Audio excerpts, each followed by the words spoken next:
Welcome to the beginning of my cycle. In Hebrew, the same word, machzor, is used to describe the menstrual cycle as well as a book of prayers for the Lord. When I think of ovulating, I think of the incredible act of sloughing and recreating. When I first started getting my periods, I would just bleed so much. The bathing suit was bleeding, but I couldn't differentiate between whether it was my body or the bathing suit or both or what. As someone who doesn't menstruate, it seems like a total mystery. קברנו אותה, ישבנו שבעה. וביום האחרון של השבעה, קיבלתי וסת. Now I'm dry and grey.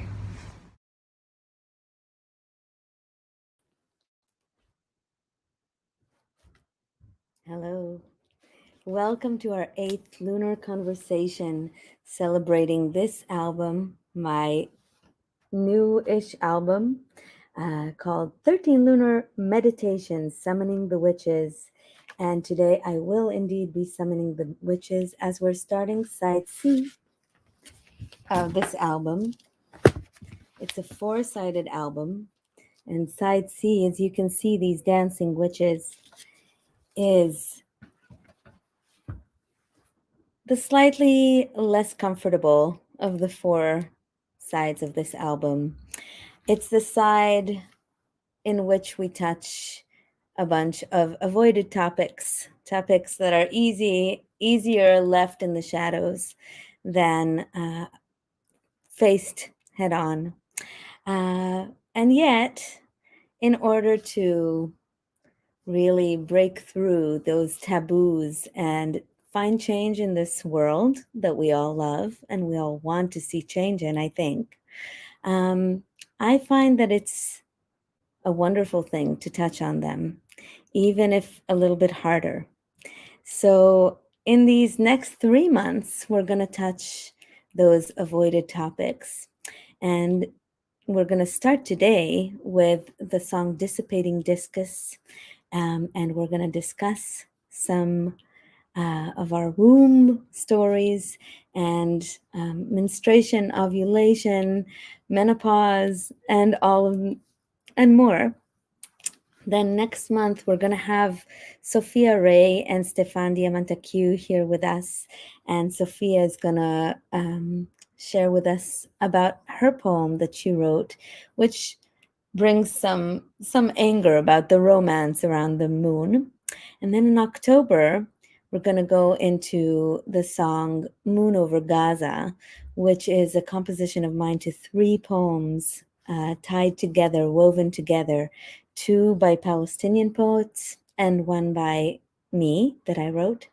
And so these are not easy, light conversations, but I do hope you will choose to wade these waters with us to swim through the difficult conversations. And also, I hope and believe that they will also be very much fun. I just want to quickly say, if you want to learn more about my work, you can visit my website, www.ayeletrose.com, and or you can visit me on Patreon to find out about the community that I'm leading called the Orchard of Pomegranates, where we do a lot of deep listening work, a lot of improvisation workshops, and many other wonderful things. So if you want to learn more about that, please do visit. And without further ado, I would like to welcome my wonderful guests this evening. And first of all, my partner in this whole project, the woman without whom this project would not have existed, probably, definitely not in the way that it is, DB Boyko from Gabriola Island. Hello, DB. Hello. Hi, darling one. Darling, too. There are 2 of us. There are 2 of us, and soon there will be more. Because from Montreal, Canada, I would like to welcome Christiane Charbonneau. Hello. my darling. How are you? I'm great. How are you? I'm good, and I love seeing the lunar calendar behind Yeah, you. I'm in my music room here, and I got it up. Yeah. And lastly, my darling friend who is really a sister to me, and I haven't seen her in way too long, Franny Silverman. Hi, Franny. Hello, hello. I have your poster. I have it up also, but I'm looking at it, so you can't see it. We're all looning. I love it. So first of all, let's just say hi, and if you can each say a little bit about what you do, Christiane and Franny, just because I don't know that everybody watching knows your work. So maybe Christiane, do you want to go first? Yeah, so I'm a performing musician in Montreal. I'm a singer, saxophone player. I've also a few years ago just started doing solo performances with like keyboards and loops and stuff like that. It's my solo project is called Christiane Glitch, and you can check it out there. The website is there, great. And also always have been really interested in like improvisational voice. And that's I sing in Joanne Etu's choir, Joker, and that's how I was put in touch with Ayelet when she came to Montreal. We actually met through this very project because she was looking to form a choir, and she got she was put in touch with Joanne's choir, and that's how we met through this beautiful project. And yeah, we've stayed in touch since then, and it's been great. Yeah, and your project is phenomenal. I really recommend everyone who's listening to check out Christiane Glitch. It's amazing, amazing. And your mastery of the just putting together a solo show is such a challenge, and to see a really well-crafted solo show that has both the chops and the humor and the musicality and all of that put together is just, I love it so much. And I'm so glad that I got to see it before we did the recording, because then this is what led to having you do that crazy part that you did in this song. So awesome. And Franny, can you Hi. Yeah, I feel like in our lifetime of knowing each other, I've been through like many different chapters. So, yeah, I was an artist as a theater artist for many years, and my work right now is I'm a coach, and I do equity consulting with organizations, and do coaching individuals, also all kinds of things that talk about whiteness a lot with white people. And I do a lot of work in the Jewish world with Jews of all colors, including white Jews. But yeah, that's the focus of my work right now. And I took a wonderful, really important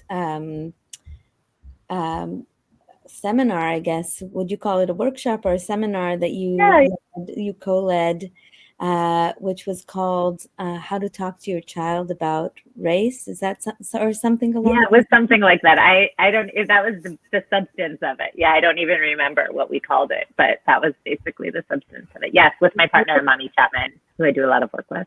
Yeah, I thought it was so remarkable. And again, like those avoided topics, the things you don't want to, I don't want to talk to my child about it, and I don't really have to, but we all should.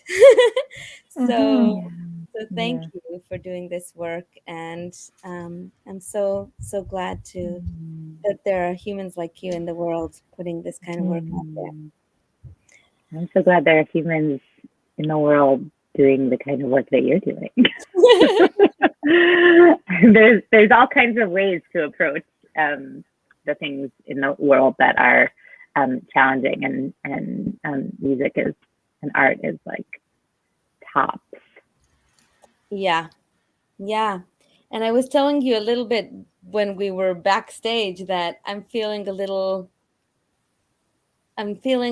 vulnerable with this conversation. I'm not feeling like really like as I usually do, I feel very comfortable in this setting, but today I'm feeling a little vulnerable, and I wanted to acknowledge that. And you said, well, but you've been doing this work always, like this is nothing new. I'm not surprised you're doing it.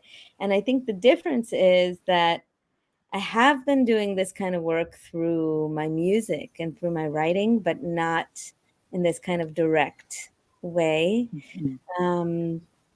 Yeah, so thank you for being with me in this moment. I appreciate your presence.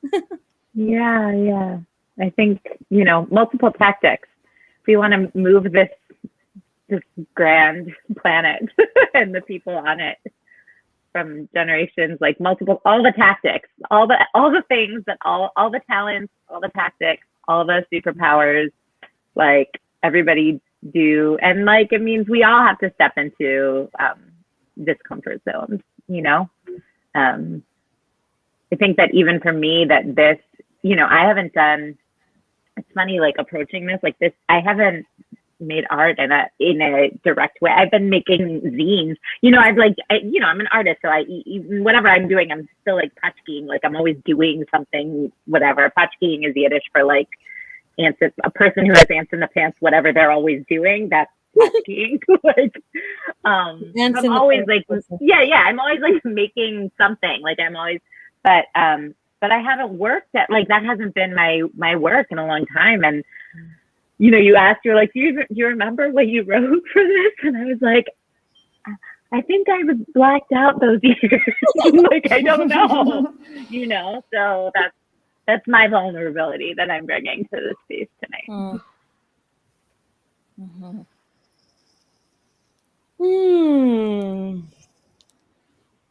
Shall we listen to this song? Or DB, did you want to say something? No, I just, it's the before and the after of the aftermath of the world that we've been living through.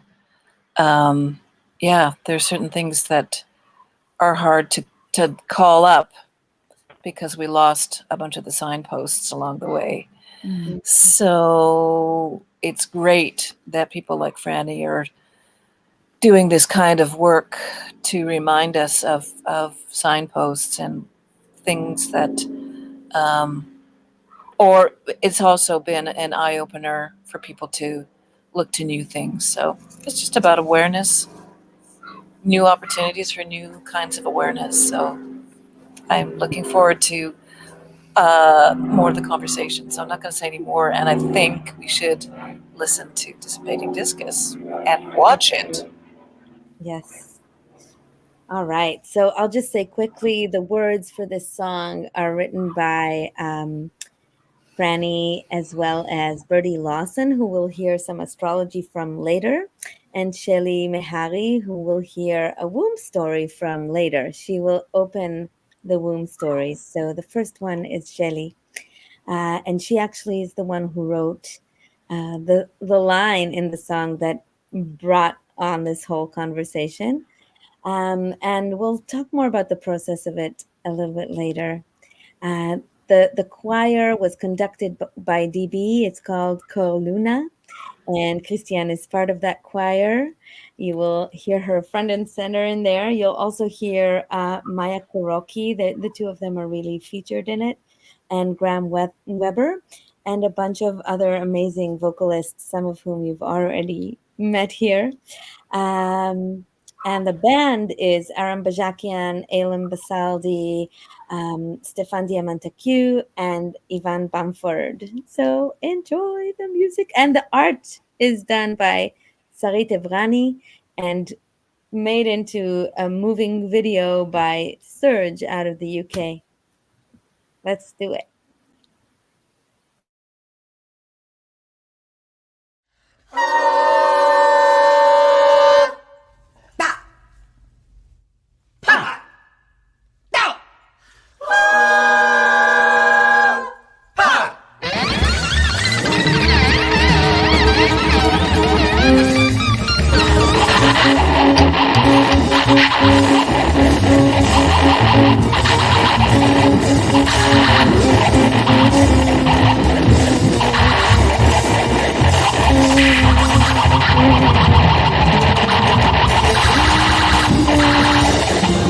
sliver, swelling, swollen, glowing, showing, always knowing. Silver sliver, swelling, swollen, glowing, showing, always knowing. Silver sliver, swelling, swollen, glowing, showing, always knowing. Silver sliver, swelling, swollen, glowing, showing, always knowing. Silver sliver,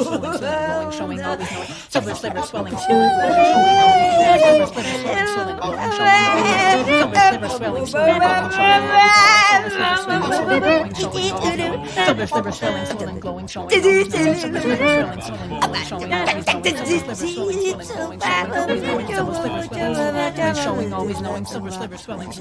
showing, always knowing. Silver sliver, swelling, swollen, glowing, showing, always knowing. Silver sliver, swelling, swollen, glowing, showing, always knowing. Silver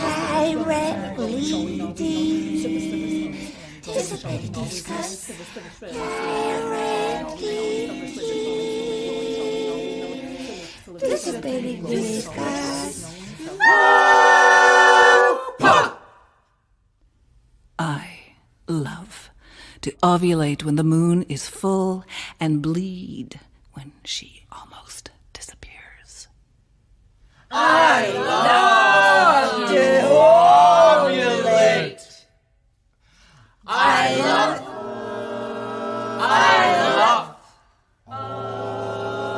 I love to ovulate when the moon is full and bleed when she almost disappears. Swelling, swollen, glowing, showing, always knowing. Silver sliver, swelling, swollen, glowing, showing, always knowing. I love to ovulate when the moon is full and bleed when she Silver sliver, swelling, swollen,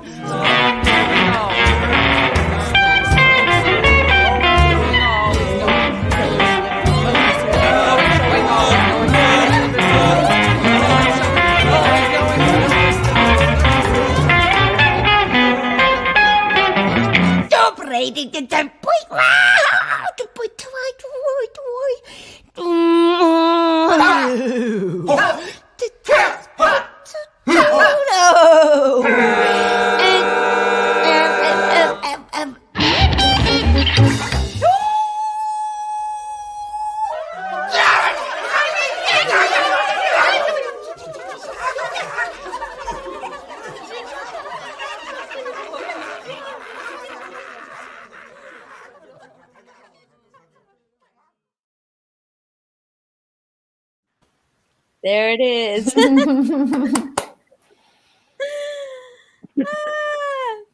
love this song. Awesome.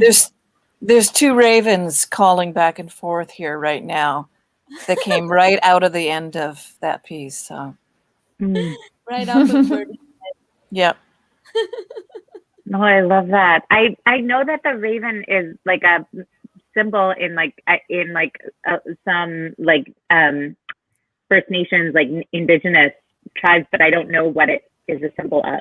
Do any of you know? Do you know? Well, I mean, trickster is part of what they are. The world, right? Isn't there a story about the beginning of the world in Native American mythology that involves a raven and some? There's a very famous piece by the late Haida artist Bill Reed that sits in the Anthropology Museum in Vancouver with a big clam and I can't remember what the creatures are that are inside the clam, and the raven is kind of sitting. People. I remember the tissue that's sticking out. Yeah. So, but yeah, the ravens chase my dog here and tease her, and they run around. And apparently there is mythology around dogs and ravens. So. Oh, really? Oh, we should look that up. Yeah. Yeah. I'm wearing my wolf shirt today.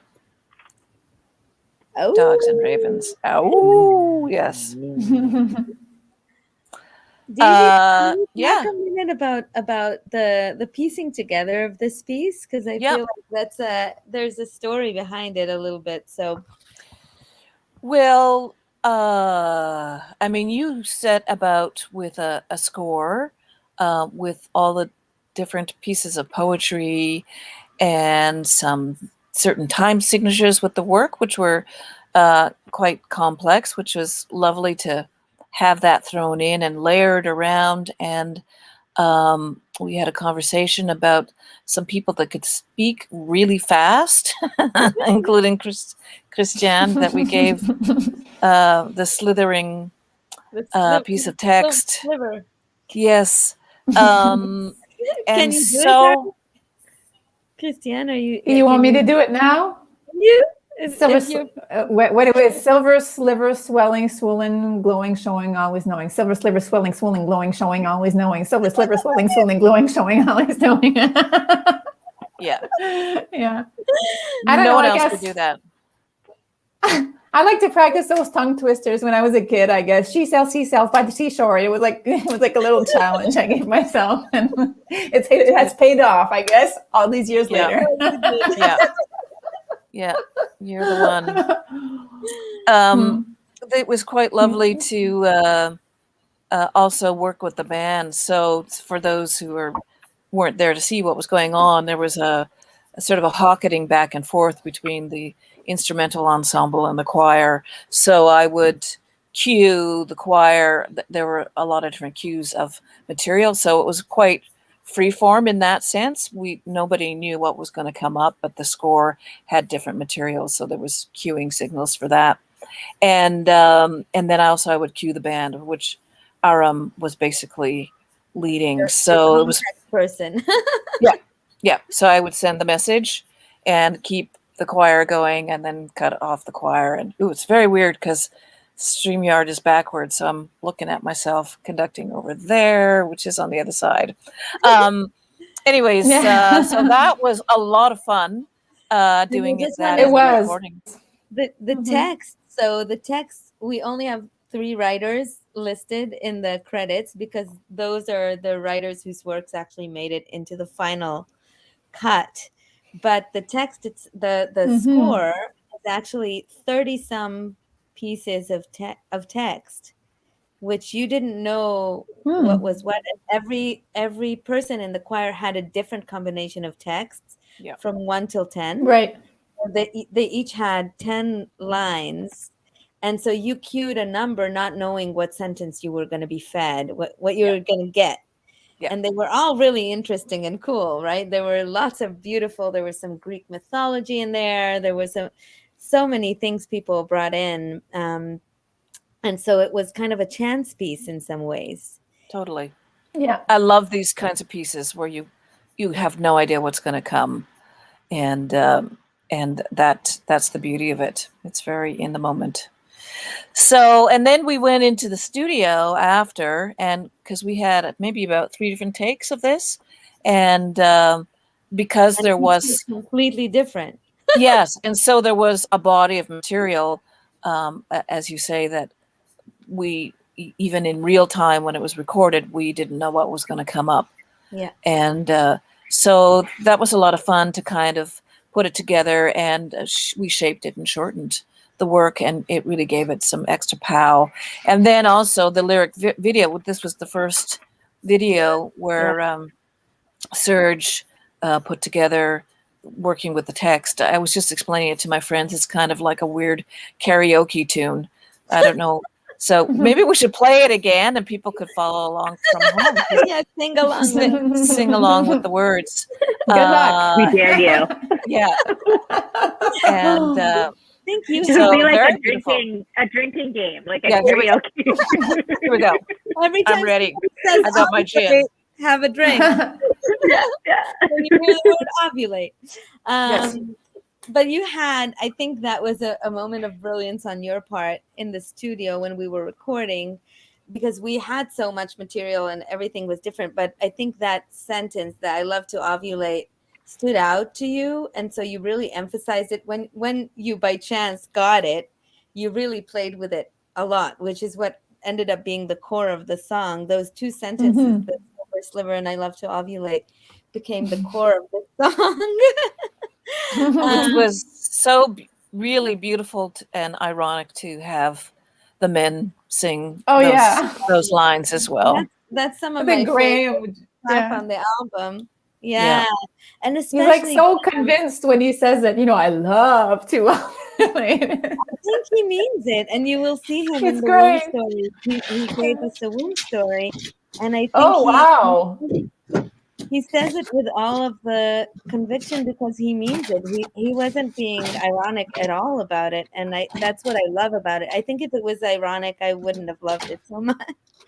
But I think because he's so earnest in that when he says it, that it really moves me, and it really makes me think about what does it mean in a male body or in a non-menstruating body. What does that mean in their bodies? Because I'm sure that there is resonance in a non-menstruating body as well, with the cycles and with the with the tides and the moon. I'm sure they feel it in a different, maybe less obvious way. And I really appreciated how in tune he was with that and how capable he was to really be present with it. And that was your brilliance, DB, in that moment. Because I remember we had already finished the day and you said, I just want to do one more thing. And you gathered the choir back into the room and you had them, different people say, I love to ovulate, and you grouped them in smaller groups. And that's when you recorded it, which you're the first one we're hearing, actually, the recording. And then you asked the guys to do it. And then we had that as like little clips, and we mixed and matched. So this was really patchwork, this song. Yep. Whereas most of the album is very much a live album where we played a take through and we just had to choose between take 1 and take 2. This one was composed really in the mixing. It's a patchwork. In the editing studio. Yeah. Like a mini film, like a sound film. Yep. Yeah, definitely. It was great to work with Podreg on that too. Yeah. Yeah, it was really great. I was just thinking that I do know some men that talk about having a cycle every month, and it's a much more subtle experience, but that it's a different experience. But so there is a way to relate to that. Even if you don't have somebody in your household that's going through all of those ups and downs with the tides. Yeah. It's interesting because when I heard it, I have known some trans men in my life who live their lives as men and identify as transgender, and at different points during that time, some do and some do not menstruate. And so I feel like also, I don't know, like I just was like, oh yeah, like sometimes people with male voices menstruate also, sure. Which is like another layer, right? Just like the complexity of that. And I'll say like part of what I love about, I really love the like Dada-esque way that this song was like put together and then kind of like architected in the studio, and in part because my cycle has never been like the way the cycle is supposed to go in like a thing. So I'm like it's felt more random, like like that's, I feel like more like a more accurate I don't know, reflection of my own personal experience, as opposed to actually like is it Shelley? Is that the name of the person who right, like this beautiful, like I remember when I heard that and I was like, cool. I have no way to relate to that. Like I was like, I don't relate to that directly because I accept to be like, wow, that's so awesome. I wonder if before I am fully hit menopause, if I'll ever like have that experience. I don't know. I feel like for me, this past less than a year, well, since January, since we started really. Fox News, don't come in here right now, Fox News.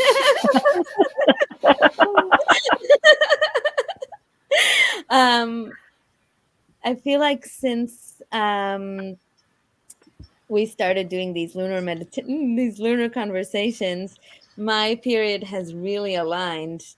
And now I menstruate when the moon is empty, and I am ovulating when the moon is full, just like in Shelley's poem. But I was never like that. It was actually pretty much for a long time, it was quite exactly the opposite, and it flipped. And I think about that sometimes, like whenever it aligns, which is nearly every time. Yeah, and actually the way it was phrased in her original text was as a question. She said, "Why? Why do I love to ovulate when the moon is full and bleed when it almost disappears?" But I made it into a statement because it felt like it serves it works better as a statement than as a. It's bolder. It's bolder. Yeah, exactly. And it's a bold song. Oh, Tanya go is ahead. saying it made me think of the tarot card of the moon, applicable to men and women too. Yeah, that's beautiful. Totally. Thank you, Tanya. I just finished reading a book by Anne Lamott called Bird by Bird.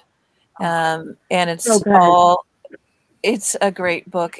She's a writer, and it's all about writing and her life. And she talks about, coming to the end of writing a project and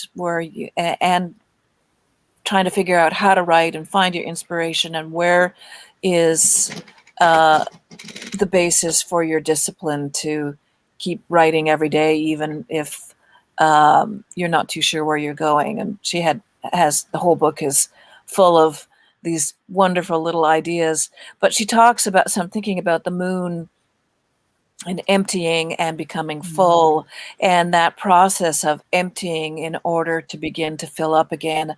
And that's part of our job in the creative process, is to fill up and to find different ways to fill up. And you do have to let go. You have to empty out in order to do that. So that's like the tides. I love that. And I think that's a perfect segue to hear some of those womb stories that people have sent us. So the numbers really aligned beautifully today. It's August 888, and we got 8 stories and 1 silent story. So altogether 9. And they're just, I love them. Thank you to everybody who sent them. All the credits, whoever sent them, your credits will be rolling at the end. I'm not going to name every single person, but I really want to thank you for sharing those.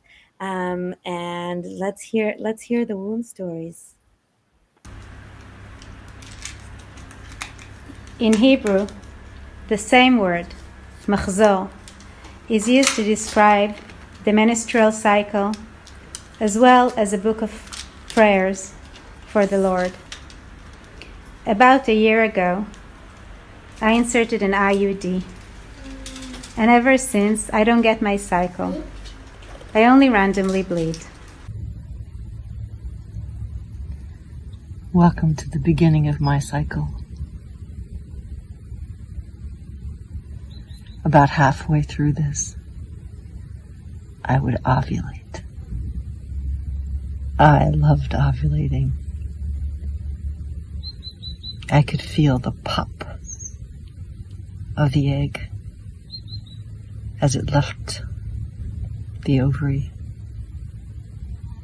to be grabbed by the fallopian tube and slide down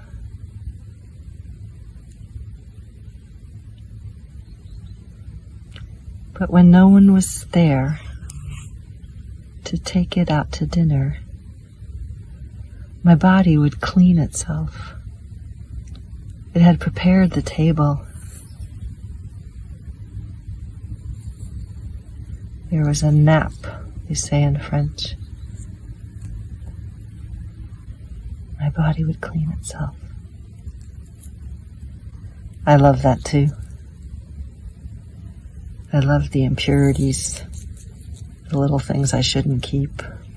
I loved that my blood would clean me, take out.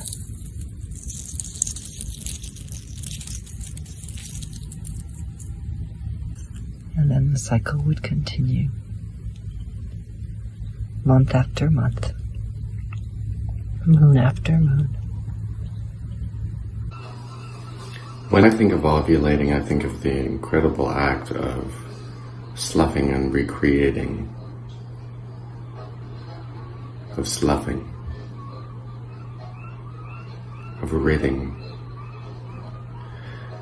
of letting things follow their course towards gravity, of giving up what we may no longer need,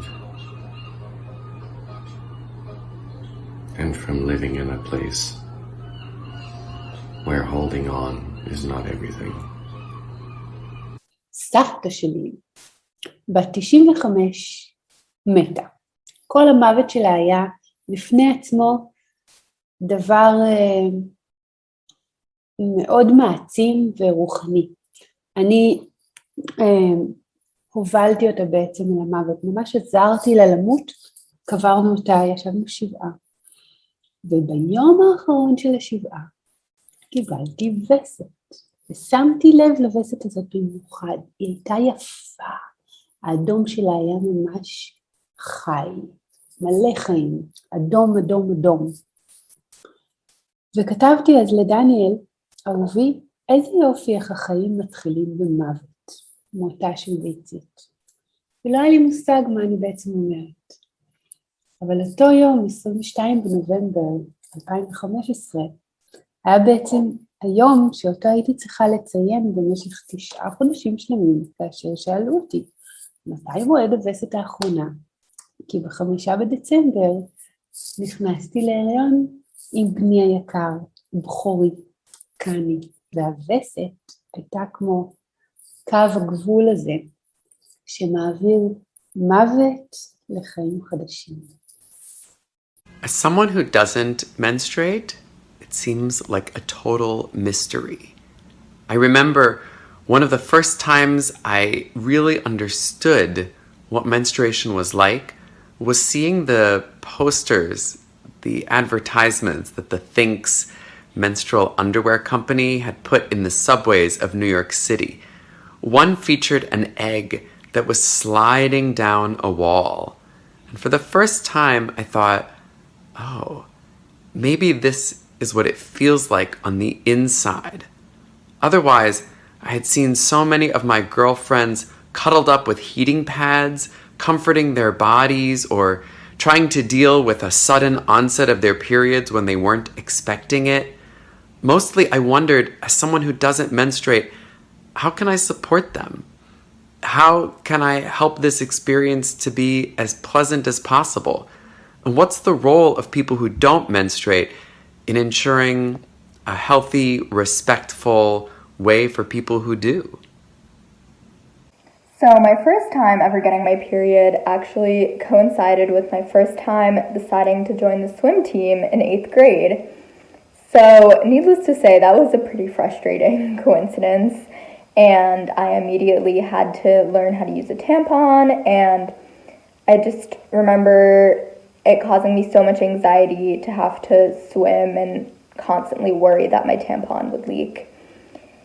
And when I first started getting my periods, I would just bleed so much and they would last for so long and I would just get really horrible cramps. So it was very unpleasant. My second ever time getting my period was on Yom Kippur, and I think it was also my first time fasting. The combination of bleeding a lot and not eating or drinking at all just made me feel really weak, and I actually ended up fainting. So yeah, my first few periods really got me off to a rocky start, but my periods have been so much better now. I've been taking medication for a few years to regulate them, and they've really just been so much more manageable, and I rarely ever get cramps anymore. I think every once in a while I almost miss getting cramps just the tiniest bit because it would just remind me of how tough I can be. But definitely, for the most part, I just feel so relieved to not have cramps anymore, and it just feels so good to have more space in my mind to devote to other things. When I was 11 or 12 years old, I first got my period, and it was summertime. My friends and I were going to the beach to Narragansett Pier in Rhode Island, and I had just gotten my first bikini. It was red plaid madras. I remember how excited I was to have a bikini, and I remember the strings that tied in a bow around the back of my neck. I went into the ocean with my friends, that beautiful, cool, those splashing waves. And when I came out, the bathing suit was bleeding, but I couldn't differentiate between whether it was my body or the bathing suit or both or what. And no one had told me that when you get your period, your whole body bleeds. I remember feeling the egg squeezing, aching, tingling, sizzling. I could always tell what side it was on. The periods used to be heavy, moody, clumpy, grumpy. Sometimes the egg was reluctant to leave. The PCOS, my beard, I would paint, like here. I would animate my blood and dance, celebrate my hairy, bloody, grotesque body. Now I'm dry and grey. The crone. I have other things in my body to listen to. Sometimes she still tingles, sometimes my ovaries tingle as if she's preparing, but no. And it's okay.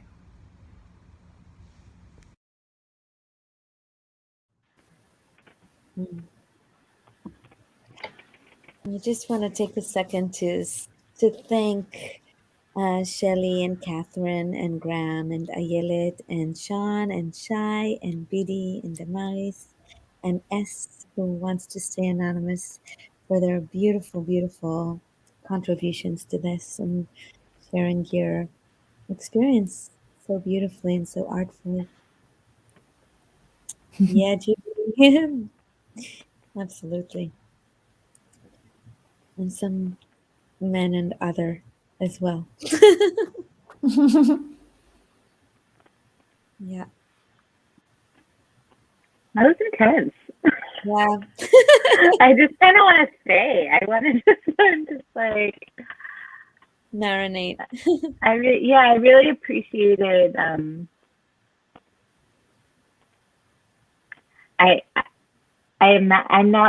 not so good at listening to my body. I'm not so good at slowing down. I've gotten better. I've cultivated it as I've gotten older, and I don't blame myself for it in the ways that I used to. But hearing like that last person, the painter, right, stroking like the crone now, right? Like I'm like, wow, this person is so in touch with the vibrations of their insides. I feel like I'm in touch with my nervous system, but not necessarily any of my other, like not my circulatory system or my reproductive system in that same way. So I really want to just like linger in that person's ability to tap into the movement of their organs. Mm-hmm. That's Damaris Baker, and she was actually part of the choir who sang in this song. So Damaris is on the album and is a very special and wonderful person.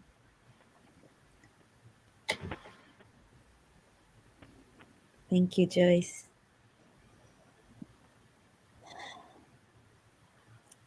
When I was thinking about my own stories around menstruation, the one that jumped out to me was kind of was kind of a funny one. From before I started menstruating, I was probably 8 or 9, and it was the 80s. And my mom had in the bathroom, she had these pads, and they were really cool looking. They had all these colors. It was the 80s. Everything had a lot of color, right? So I saw them, I found them, and I was like, perfect Barbie pillows. They are, though. They're like Barbie mattresses. But I didn't even open it. I just saw them packaged, and they were so cool. So I tossed all the pads and I stuffed them with other something to make Barbie pillows. And my mom was like, "What are you doing?" That's amazing. But she didn't explain to me what they were. And I remember my very first period, and I was pretty young. I think I was 10 or 11 when I got my first period. And I didn't know what it was, and nobody really spoke to me about it. They were all like kind of like, okay, in the shower. It wasn't really explained in any way. And I think, I don't know, Franny, in relation to what you're saying about not being in tune with your body, I feel like for me, I'm getting better at it, but it's not so easy, I think, when those conversations were never happening. I don't know how it was for you, Right. but it was, those conversations were not fluid. So when do you learn to actually listen like that, right? Like, you learn that it's something you don't really talk about, and you kind of go through it or whatever, and don't make Barbie pillows out of pad covers. I mean, I knew about it. I was 15. I was like in the middle of 10th grade when I was almost on my way to being 16, and I was just like, come on. Like I was so angry at the world for, like I was like, why ever at the period? What's wrong with me? Like, and then I got it, my first period I got for 2 weeks. Oh God. Oh wow. So sad. I think it was like storing up, I don't know, for years. But yeah, and I don't know that I was just like, and then I'll say after I had a kid, like I became pregnant, I carried my child and gave birth, and after that, it was tough times. My uterus is just raw, having a hard time. So it's the last few years have not been. We've been trying to get along better, but it's been not great. A lot of unwelcome surprises. A 3-week cycle, which just feels mean. Yeah.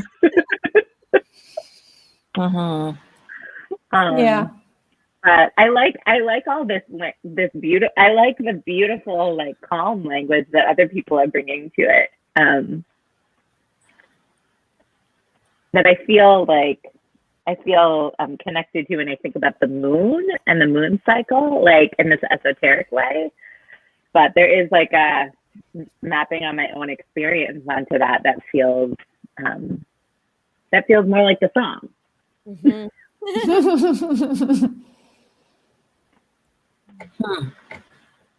I love that, and there's a part like that for me feels like the beginning of the end of the song where I'm not a musician, so I don't know what actually is happening, but it sounds to me like an electric guitar. Like I always just like want to I always headbang to this like little part that feels like the end of the song, but it's like the beginning of the end of the song.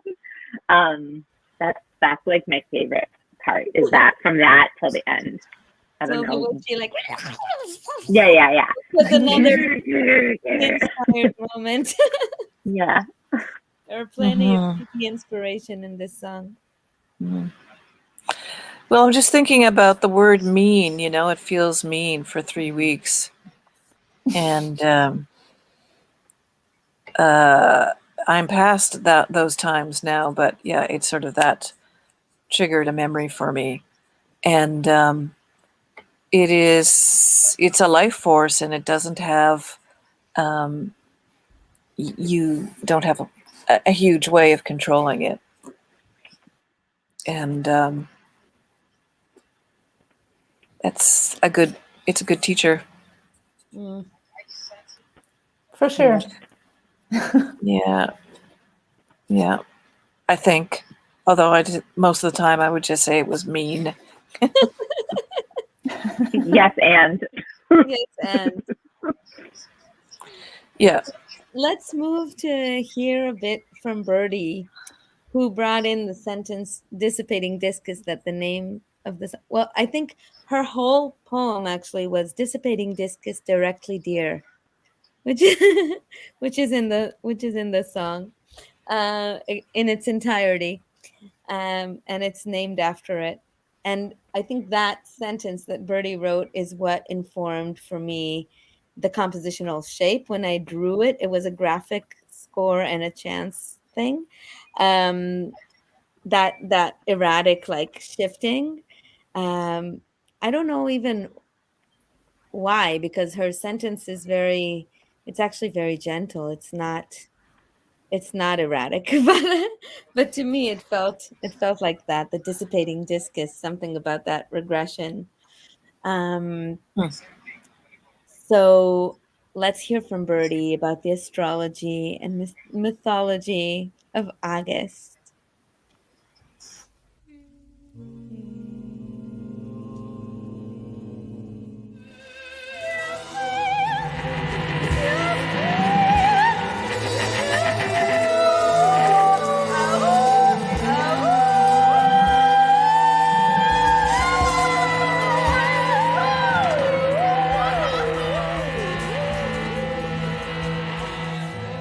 We have a new moon, August 8th, in Leo. Sun and moon both in Leo. And this new moon is squaring Uranus. We are going to have a chance to completely break free and unmoor ourselves from these habits that are deeply formed, that most likely are there, like we've been using them to kind of get by or, alleviate some pain. Now, depending on where you're at in your awareness of the breaking of this habit and just, in the process and the cycle of that is going to be how you register this new moon. So, if you've been working on these habits and you're aware and, you're at a point of surrender already, then this new moon's just going to come in and kind of allow you to do that final letting go. No matter where you're at, this is going to give you a boost in that direction. And it's going to feel empowering, if not a bit strange and awkward, because you probably forgot what it feels like to have that power back. That's how kind of deep these habits are that this particular new moon is coming to free you from. Though it might not immediately feel like freedom, might feel very ungrounding. So give yourself space to let go and break free. And with that awareness, hopefully what you'll experience is this spirit of invigoration, like when you're, sovereign again from these things and you start from just your own energy and you're, feeling like things are possible again. That's why this new moon is coming in to do that, so that, you see that you don't need these things. In fact, some of these things are just holding you back from evolving. And needless to say, a very, very potent new moon. Probably one of the more potent ones that I've seen, in the sense that it has like a very clear mission. So just keep working with this energy, being conscious that this is what's happening and lending your own energy towards that. And hopefully the Leo energy will also give you the courage to do that. On August 11th, we have Mercury moving into Virgo. With this, we're really being led to clean up our messes. So straighten things out, straighten out communications. Did we say what we meant? No. Okay, so go back and say it again. Working out the fine print, organizing things and conversations and getting really clear and really straight. So this is an analytical, hyper-analytical almost, very detail-oriented placement. Take it for what it's worth and just be conscious of not overspinning your wheels and taking into perspective that, you know, Mercury is in Virgo is there to help you get things straight, but, you know, give yourself a break because it can be a very intense, driving energy. On August 16th, we have Venus moving into Libra. Venus in Libra should be simple in the sense that after you come out of Venus in Virgo, you've done all this inner work, and so you should feel not only ready to connect, but that you are aware of who you want to connect with and how deeply, etc. After having that time to yourself with Venus in Virgo. On August 19th, we have a Uranus retrograde beginning. It's annual retrograde. That Uranus energy trying to free you of these things that you've been using to distract yourself from your soul's mission, basically. The things that have kept you from actually being aligned and are just kind of like escapes or ideas that are outdated at this point. So it'll give you the time to like really think about that and see where you're at. Like, some of these ideas need to be updated. The other good thing that's about the Uranus retrograde is that we've had so much breakthrough energy this year, and it'll give you a chance to just kind of be centered and digest all of those revelations that have already happened, and not be constantly barraged with them, and just kind of lay it all out on the table and look at it for what it's worth. It'll give you that perspective as well. On August 22nd, we have our second full moon in Aquarius, also known as the sturgeon moon in native mythology, called this because this is when the sturgeon were most easily caught from Lake Champlain in the north. And it's very appropriate for this second full moon in Aquarius for you as well. That full moon in Aquarius, that first full moon in Aquarius, I feel like it shocked a lot of people. It brought revelations swiftly, suddenly, and all the way to the surface, like it or not kind of thing. But now you have the information. So now it's just about connecting. It's just about making final connections, connecting all the dots, which isn't going to be too labor intensive. It's just really about kind of sitting back, letting the vision be recalled, be acknowledged while these things work together. And just a few moments later, the sun moves into Virgo, helping you to get things straight, helping you to clarify your path, but in, again, a much more detail-oriented way. Intellectual bodies, our chakra systems, and figuring out what they need, figuring out the medicine of improvement. Remember to take breaks, because this can be a very heady energy, like an energy that never wants to get off the case. Luckily, on August 30th, our last thing of the month, we have Mercury moving into Libra, which will take some of that edge off and again allow us to really connect and just flow and not think so much about it and let things naturally happen, which will be a nice pairing to this Virgo energy. It's like you don't have any more kind of thinking and working up out of things to do. Just come together and see what happens. Strike the best balance that you can. Speak and let others speak. This is a community-minded energy that wants to kind of look at things from the angle of the community. After all this ridding ourselves of whatever's in our own way, hopefully when this Libra energy starts coming in at the end of the month, it'll be easier to kind of look at it from another's perspective.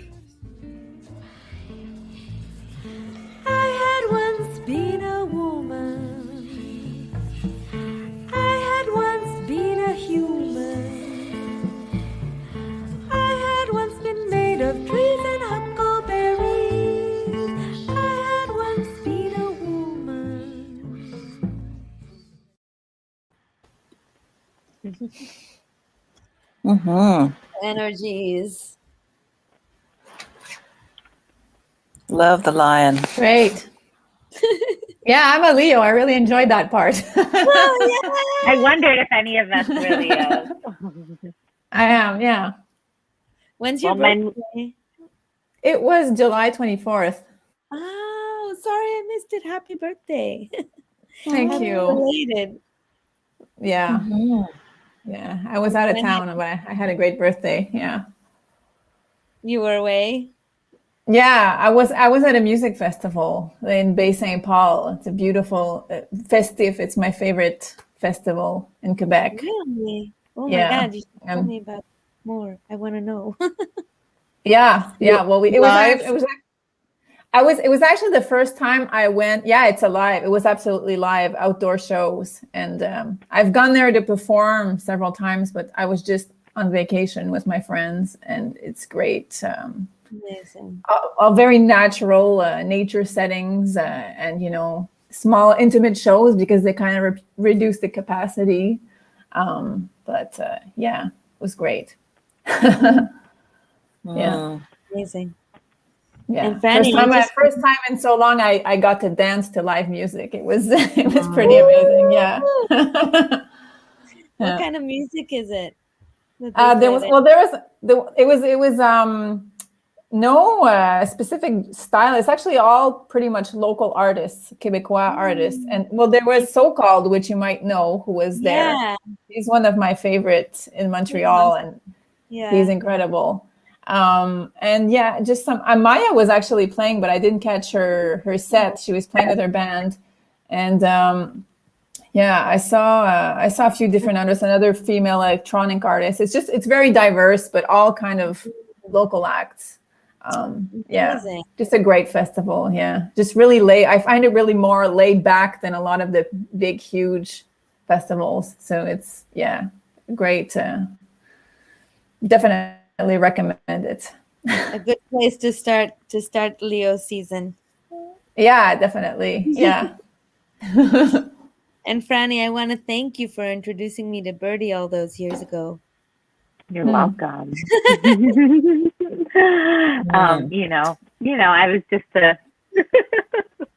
yeah, but it was an important ushering. Yeah. Apropos womb stories and birdie stories. Totally. She in many ways she's really responsible for the birth of my kids, because she really held me through the pregnancies, held me said hard truths and locked me down basically into where I needed to be, and constantly reducing, like you said, Fran, before, that it's hard for you to slow down. I think we're made of the same kind of material. And Birdie is really my teacher for that. So I'm really grateful for her presence in my life, and it's too bad that she couldn't be with us today, but she was with us this way. And I just really want to thank you all so very much for being here with me today and with DB. My pleasure. Yeah. So good. So Beautiful. good. Thank you. Together. And next month is which piece? Next month, September 5th. So not quite on the new moon, but the day before the new moon. It's a Sunday.